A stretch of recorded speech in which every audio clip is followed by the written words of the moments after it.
സല്ലല്ലാഹു അലൈഹി വസല്ലം പറഞ്ഞു, സുമ്മ റുഫ ഹത്താ തത്മഇന്ന ജാലിസ, ആ സുജൂദിൽ നിന്നും ഉയർന്ന് ഇരിക്കണം.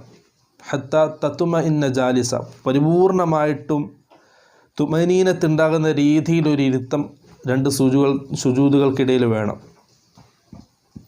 മറ്റൊരു ഹദീസിൽ സല്ലല്ലാഹു അലൈഹി വസല്ലം പറഞ്ഞു, സുമ്മ യുകബ്ബിറു ഹീന യർഫഉ റഅസഹു മിനസ് സുജൂദ്. സഹാബി പറയാണ്, റസൂൽ സല്ലല്ലാഹു അലൈഹി വസല്ലം സുജൂദിൽ നിന്നും ഉയരുന്ന സമയത്ത്, ഹീന യർഫഉ റഅസഹു മിനസ് സുജൂദ്, സുജൂദിൽ നിന്നും തല ഉയർത്തുന്ന സമയത്ത് യുകബ്ബിറു, തക്ബീർ പറയുമായിരുന്നു. അല്ലാഹു അക്ബർ എന്ന് പറഞ്ഞ് സുജൂദിൽ നിന്നും ഉയരണം ഇരുത്തത്തിലേക്ക്. ആ ഉയർന്നുകൊണ്ടിരിക്കുന്ന സമയത്താണ് അല്ലാഹു അക്ബർ എന്ന് പറയേണ്ടത്. അല്ലാണ്ട് അല്ലാഹു അക്ബർ പറഞ്ഞിട്ട് എഴുന്നേൽക്കലല്ല, എഴുന്നേറ്റ് ഇരുന്നതിന് ശേഷം അല്ലാഹു അക്ബർ എന്ന് പറയലല്ല. എഴുന്നേൽക്കുന്ന ആ സമയത്തായിരിക്കണം അല്ലാഹു അക്ബർ എന്ന് പറയേണ്ടത്.